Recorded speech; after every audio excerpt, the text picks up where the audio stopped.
Hey everyone, this is Miss Jones. I'm here to present the Piedmont Pulitzer Prize newspaper project for individuals and societies. We're going to be focusing on the Arab Spring, Israel and Palestine, and Iraq.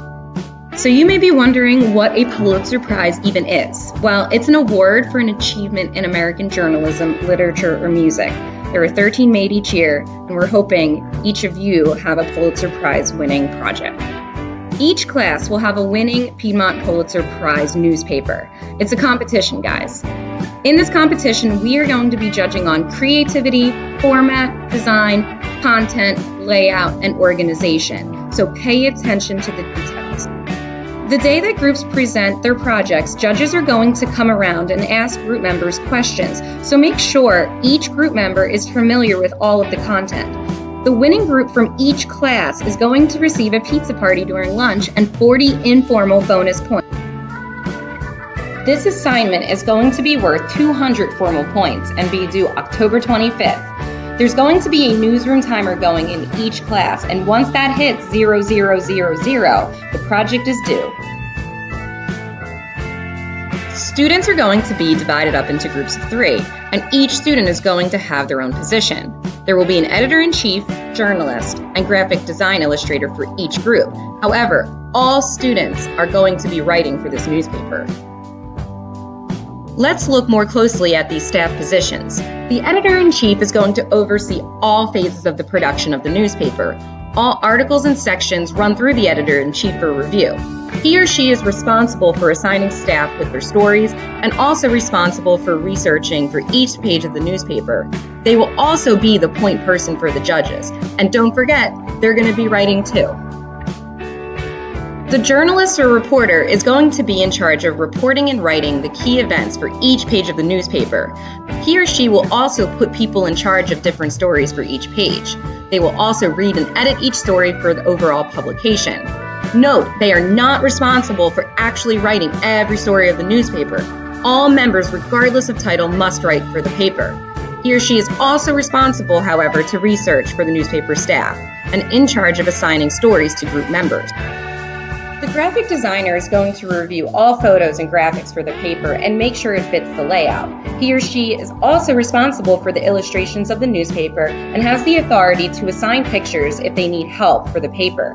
He or she is also going to be responsible to research and write for the paper staff. Also, they're going to report directly to the editor-in-chief. Well, you may be wondering what it is we want you to do. We want you to create a fully developed newspaper, including 4 pages dedicated to the Arab Spring. We want you to concentrate on the following 4 countries: Tunisia, Egypt, Libya, and Syria. We also want you to create 1 page for Israel and Palestine and 1 page for Iraq.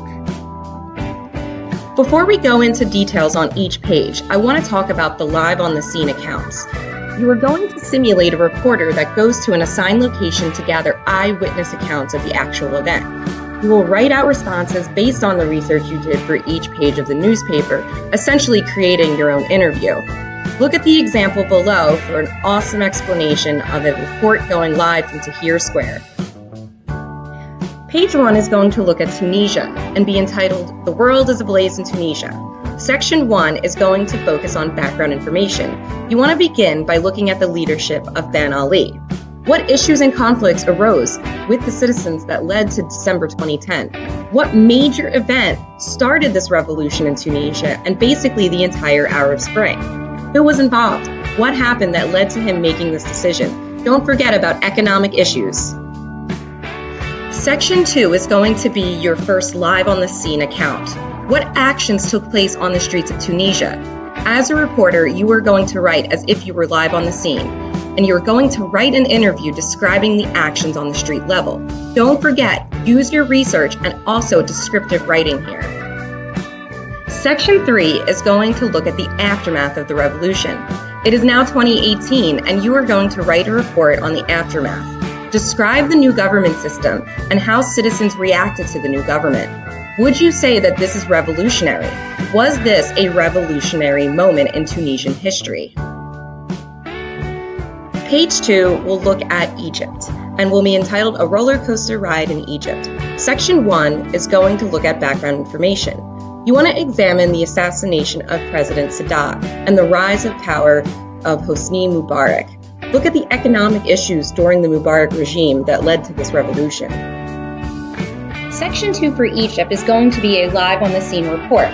You are going to report from Tahrir Square and describe the Facebook revolution. You must include the following. What two revolutionary factions are protesting in the streets of Cairo? You're going to interview one member from each faction and describe why they are protesting or fighting off the protest in Tahrir Square. You also want to answer who is the Muslim Brotherhood faction. Provide a little background of Mohammed Morsi in this part. Section 3 for Egypt is going to cover the aftermath. Look at the second revolution against Morsi and his removal in this section. You also want to describe the military control installed in the country. Also, you want to answer, was this really a revolutionary moment? Page 3 is going to focus on Libya and be entitled Down with Gaddafi. Section 1 for Libya is going to cover background information. You want to look at the following questions in your articles. Who was their former leader, Muammar Gaddafi? How did he come to power? What were his relations with the United States? What economic issues arose during his leadership in Libya that caused his citizens to revolt and eventually murder him? Section 2 for Libya is going to be a live on the scene account. You are actually going to do 2 live on the scene interviews. One is going to be in Tripoli City Square. Interview 2 individuals from different sides of the revolution and describe why they are revolting and what they want to see for the new Libya.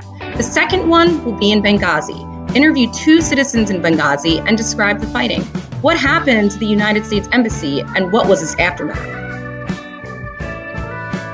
Section 3 for Libya is going to focus on the aftermath. Report on the results of the revolution.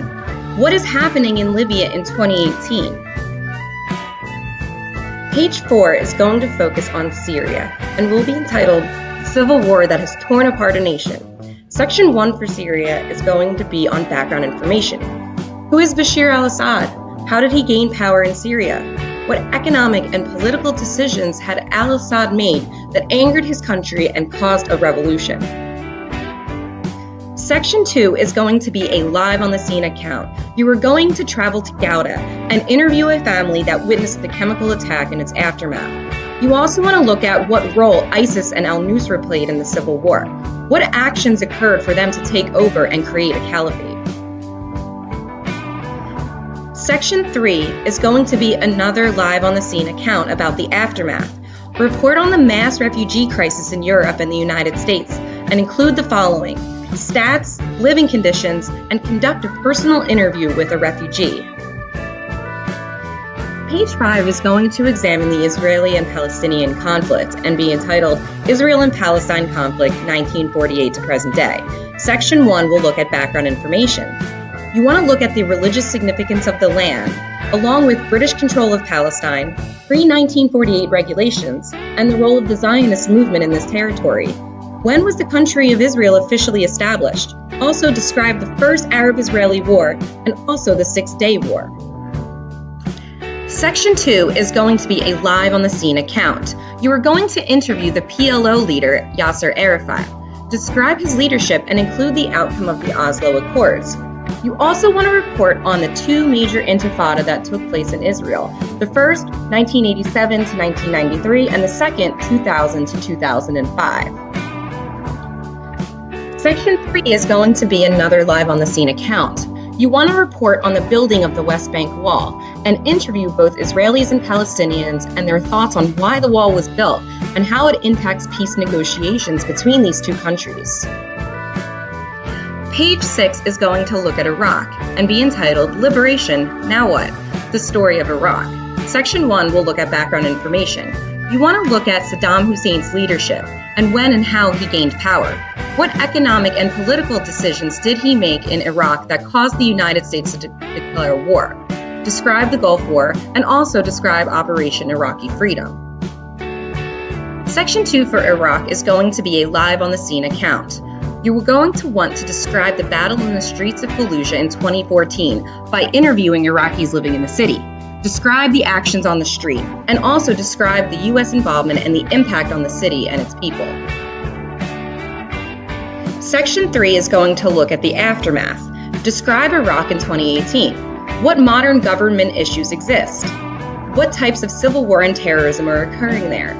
Look at the factionalism of the nation and the obstacles the country has to overcome. Now I want to look at the newspaper layout. We want you to have them bound together or folded properly by the time of judging.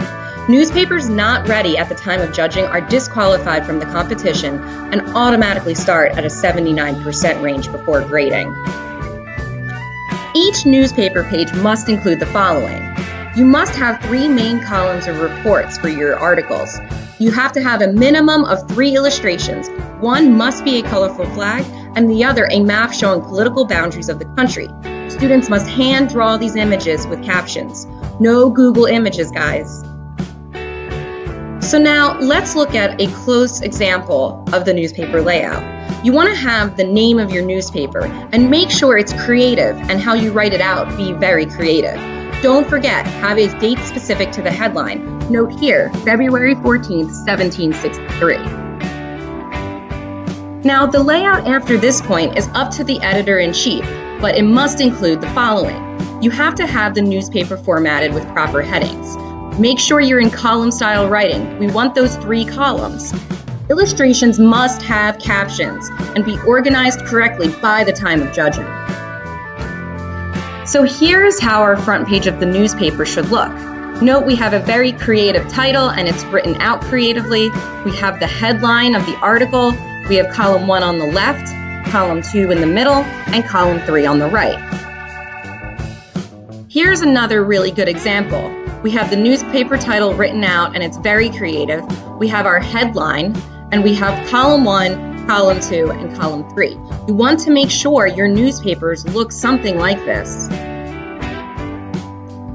Even though this example doesn't have the 3 columns, we wanted to show the students' creativity here. Look at the newspaper title and the headline.